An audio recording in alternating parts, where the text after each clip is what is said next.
तो आज की सिर्फ मैं सैमसंग आने वाले एक mid range mobile phone Samsung Galaxy S21 fan addition के बारे में बात करूंगा।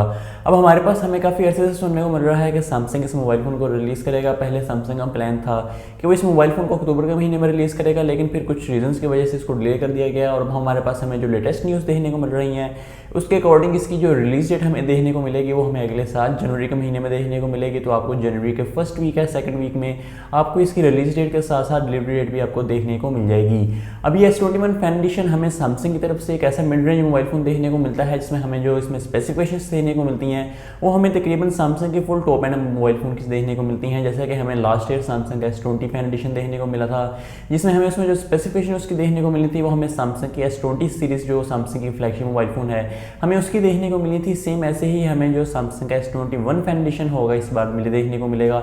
इसमें हमारे पास हमें जो स्पेसिफिकेशंस देखने को मिलेंगी वो हमारे पास हमें S21 की देखने को मिलेंगी। सबसे पहले अगर मैं डिज़ाइन की बात करूं तो हमारे पास हमें रिसेंटली हमें इसकी हैंड्स ऑन इमेज लीक्स देखने को मिली हैं, जिसमें हमारे पास हमें मुकम्मल डिज़ाइन वगैरह क्लियर हो चुका है।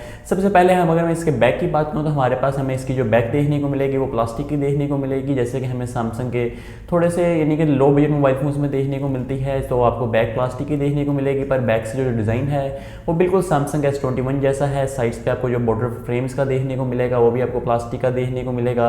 लेकिन अगर मैं इसके डिस्प्ले की बात करूँ तो आपको यहाँ पे जो डिस्प्ले देखने को मिलेगा वो आपको तकरीबन टॉप एंड देखने को मिलेगा। यहाँ पे आपके पास आपको फुल HD डिस्प्ले देखने को मिलेगा और इसमें जो आपको रिफ्रेश रेट देखने को मिलेगा वो आपको 120 हर्ट्ज का देखने को मिलेगा। तो यहाँ पे हमारे पास हमें डिज़ाइन और डिस्प्ले तो काफ़ी हद तक सैमसंग के फ्लैगशिप मोबाइल फोन्स का देखने को मिल रहा है। लेकिन अगर मैं इसके परफॉर्मेंस की बात करूँ कि इस मोबाइल फोन से हमें परफॉर्मेंस कैसे देखने को मिलेगी, तो सबसे पहले इसमें जो मोबाइल फोन में सैमसंग चिप यूज़ करेगा प्रोसेसर वो हमारे पास हमें स्नैपड्रैगन 888 देखने को मिलेगा। वही प्रोसेसर जो हमें सैमसंग की तरफ से सैमसंग S21 सीरीज में देखने को मिला था। और 2020 का जो मोबाइल फ़ोन का जो फ्लैगशिप प्रोसेसर था हमें तमाम फ्लैगशिप मोबाइल फ़ोन में, सैमसंग के मोबाइल फ़ोन में, हवावे के मोबाइल फ़ोन में, तमाम जो उसे फ्लैगशिप मोबाइल फोन्स में देखने को मिला था हमें वही इस मोबाइल फ़ोन में देखने को मिलेगा। अब यहाँ पे हमारे पास हमें इसकी स्टोरेज कन्फिगरेशन भी देखने को मिल चुकी है और हमें जो रैम इसमें कन्फिगरेशन देखने को मिलेगी उसकी भी हमें स्पेसिफिकेशंस देखने को मिल चुकी हैं। यहाँ पे हमारे पास हमें जो रैम देखने को मिलेगी वो आपको यहाँ पे 6 GB और 8 GB देखने को मिलेगी। और आपको जो स्टोरेज कन्फिगरेशन देखने को मिलेगी वो आपको यहाँ पे 128 GB और 256 GB की देखने को मिलेगी। अब यहाँ पे हमारे पास यही रूमर्स इंडिकेट करने हैं कि इसमें मोबाइल फ़ोन में हमारे पास हमें 12 GB रैम कन्फिगरेशन नहीं देखने को मिलेगी। मैक्सिमम आप सिर्फ 8 GB तक परचेज कर सकते हैं। इस मोबाइल फ़ोन में ये परफॉर्मेंस हमें हम तकरीबन काफ़ी हद तक टॉप एंड ही एक्सपेक्ट कर सकते हैं, क्योंकि अगले साल वैसे तो हमें स्नैपड्रैगन का 898 देखने को मिल जाएगा, लेकिन इस मोबाइल में लास्ट ईयर का ही स्नैपड्रैगन यूज़ होगा। लेकिन फिर भी 888 भी काफ़ी हद तक पावरफुल प्रोसेसर है, इस साल का फ्लैगशिप मोबाइल फ़ोन का प्रोसेसर है। तो इसमें हम जो परफॉर्मेंस एक्सपेक्ट कर सकते हैं वो हम काफ़ी हद तक अच्छी एक्सपेक्ट कर सकते हैं। तो यहाँ पे आपको परफॉर्मेंस, डिस्प्ले, डिज़ाइन आपको मुकम्मल फ्लैगशिप देखने को मिलेगा। अब यहाँ पे हमारे पास हमें इस मोबाइल फ़ोन में जो कैमरे देखने को मिलेंगे वो हमें तकरीबन काफ़ी हद तक एग्जैक्टली जैसे कि हमें सैमसंग के S21 में देखने को मिले थे। बैक कैमराज हमें बिल्कुल वैसे ही देखने को मिलेंगे, लेकिन यहाँ पे सैमसंग ने फ्रंट यूज़र कैमरा होगा इसका, इसमें हमें काफ़ी इंप्रूवमेंट प्रोवाइड कर दी है। अगर मैं सैमसंग S21 सीरीज़ की बात करूँ तो वहाँ पे हमारे पास हमें फ्रंट कैमरा 10 मेगापिक्सल का देखने को मिलता है, लेकिन जो S21 फैन एडिशन होगा यहाँ पे हमारे पास हमें जो फ्रंट कैमरा देखने को मिलेगा वो हमें यहाँ पे 32 मेगापिक्सल का देखने को मिलेगा, जो कि सैमसंग के फ्लैगशिप मोबाइल फ़ोन से भी काफ़ी ज़्यादा है।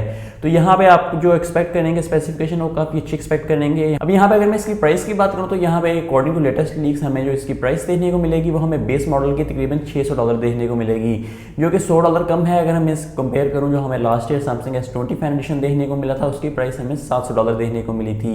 तो अगर आप पाकिस्तान में इसको परचेज़ करना चाहेंगे तो तकरीबन आपको 90,000 से 95,000 तक के करीब देखने को मिल जाएगा। और अगर इंडिया में परचेज़ करेंगे तो आपको तकरीबन 50,000 से 55,000 के अराउंड देखने को मिल जाएगा, जो कि इस स्पेसिफिकेशन के हवाले से काफ़ी ज़्यादा जस्टिफाई करती है प्राइस को, क्योंकि हमें इसमें जो स्पेसिफिकेशंस देखने को मिल रही हैं जैसा कि मैं पहले बता चुका हूँ कि हमें मुकम्मल टॉप एंड देखने को मिल रही हैं जो हमें 2020 के सैमसंग के फ्लैगशिप मोबाइल फोन में देखने को मिल रही थी। हमें सेम वही स्पेसिफिकेशंस इस मोबाइल फ़ोन में देखने को मिलेंगी। तो इसकी रिलीज डेट हमें नेक्स्ट मंथ के जनवरी के नेक्स्ट ईयर के फर्स्ट मंथ में हमें तकरीबन इसके फर्स्ट या सेकंड वीक में हमें देखने को मिल जाएंगी। तो आज के सिर्फ बस नहीं था। वीडियो पसंद आई तो लाइक करना मत भूलिएगा, चैनल पर नए हैं चैनल सब्सक्राइब जरूर कर लें। एंड आपसे मिलूंगा अगली वीडियो में, तब तक के लिए अल्लाह हाफिज़।